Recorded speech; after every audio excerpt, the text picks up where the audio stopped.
yüksek divar yasay. Bir ses razı ol deyip ınçlan. Teslim olmam men sağ olsam. Yıkılsam turam, hep biri turam. Hep karşı turam. Teslim olmam. Başımı eğmem maksadımdan. Hiç de vazgeçmem tokaçımı. Gündüzge konar ulu neslim.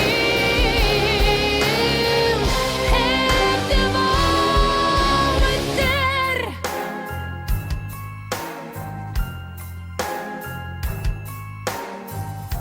Hucur zaman, kara zaman. Dostum sattı, sardı düşman. Yıkmak beni istey, yalan. Ecdadım gibi ayakta duran. Men teslim olmam, teslim olmam. Başımı eğmem maksadımdan. Hiç de vazgeçmem kokaçılar. Gündüzge konar ulu neslim. Hep devam eder.